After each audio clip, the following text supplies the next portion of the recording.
So, to start things off, I want everyone to think about a group of people which you'd like to spend more time with. This group should be people who you wish you could do something on a regular basis with, a group you wish you could spend more time and make more memories with, people you want to get closer to.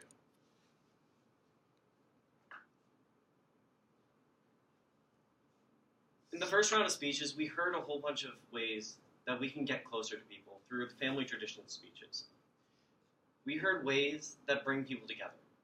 And one of them included a speech about a game night, where everyone came together and played games, enjoying each other's company and spending time with one another. The memories that were created from this game night were ones that they would never forget. And this is all because of the power of games. McGonagall says in his 2011 book, Reality is Broken, that games have a potential to fulfill a genuine human need and unite people in unprecedented ways. Games fundamentally bring people together, allow people to enjoy each other's company, and so much more. And out of all of the games that I have played, I think that there is one that can bring all of you closer to those groups that you wanted to be. That can bring those people together, allow you to form memories better than any other game in existence. And that game is none other than Dungeons & Dragons. When I say that name of the game, many of you maybe are thinking of the people in the hoods with a candlelit room, sitting around a table saying some weird things that sound like gibberish, which is not true at all. We've got people who are playing in the workplace, in education. We've got people everywhere. Most of the people are dressed more casually like all of you, rather than something like what I'm wearing since I'm nicer today. But in reality, it's just mainly casual players. And the reason for this is it's, in its most basic sense, is a very simple game. Dungeons & Dragons Storm's Education by Zalznick in 2018 describes the game as a form of collaborative storytelling. And what this means is that as a group, we are telling one single story. The Wizards of the Coast, which is the company that produces it, actually describes this form of collaborative storytelling a little bit better in their basic rules that they published last year, which was, they described it as kind of a three-step process that goes on endless repeat. First, once everyone is gathered into the same room, we have one person who is known as the Dungeon Master, or DM, who describes the scenario. This includes the environment, this can include any new things that are happening, such as NPCs or non-player characters that show up. This can include world events that affect the party in total. After this has been described, it then is turned over to the players, who, once at a time, describe their actions. The results of this is then described by the Dungeon Master once again. In this three-cycle between the Dungeon Master describing the scenario, the players describing their actions, and then the Dungeon Master again describing the results, is how the game and the story gets told. And it's through this form of storytelling that allows these incredible memories to be formed.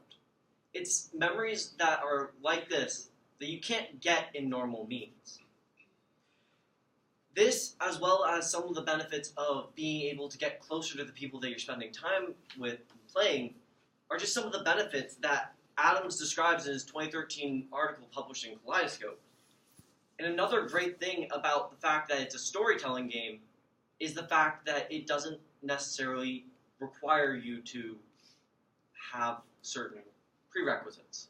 You don't necessarily need to be sitting around the same board like chess or some other board games like Monopoly. You don't need to be accessible to electricity like all video games. In reality, all you need is to be able to talk with each other. So this allows people to be able to play offline with just hard copy and books, or play online with people halfway across the world. One service that actually allows people to play halfway across the world is none other than Roll20, which is an online platform that Shackford describes in his 2017 review in Reason.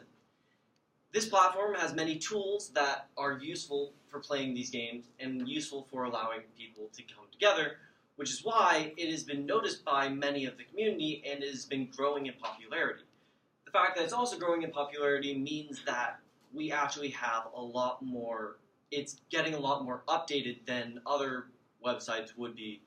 And the fact that it's free and it has a whole bunch of tools makes it very valuable for everyone to play. Now, I want you to think back to that group that I had you think in the beginning. Whether they are here in SLO, where you can play with them in person, or if they're halfway across the world, you can get into a game with these people and start playing immediately. We're going to go with this scenario. Hopefully you are able to actually get into one room, so that's what we'll go with. That group that you imagined in the beginning, they all shuffle into one room. After talking for a little bit, enjoying each other's company, you all sit down.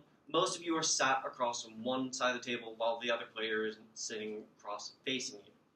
That person sets up a screen. That screen divides them as the dungeon master and you as the players. Then they start to get their papers, you get your character sheets, and you start the game. They describe the scenario.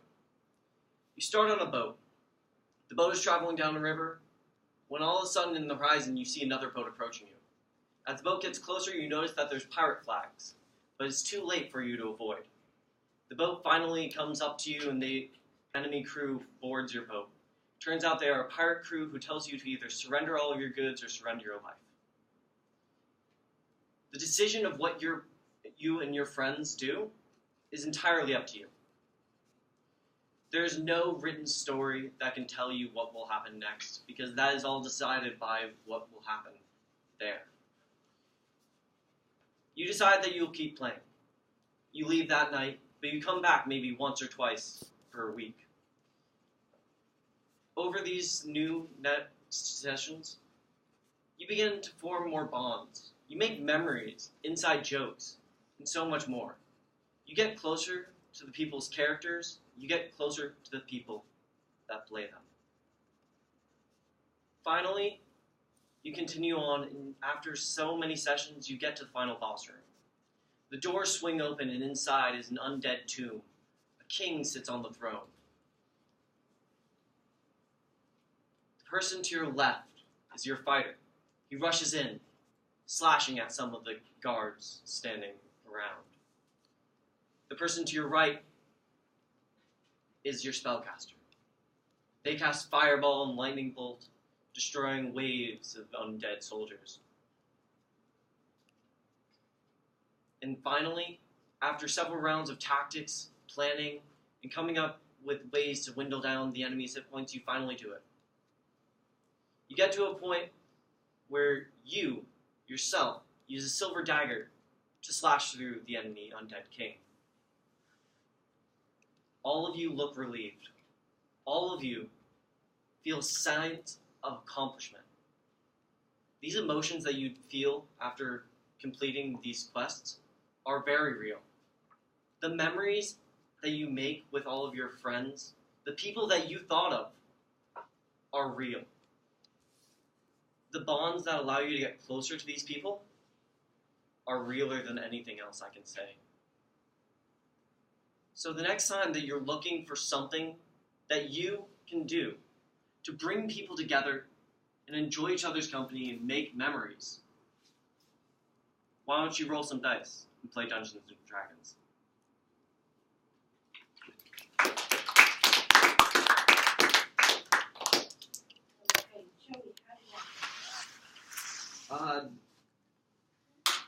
I messed up on some parts, but I don't think it was too much.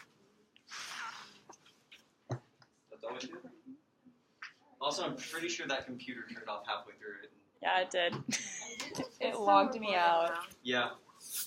So we're all just. I think it's still videotaping though.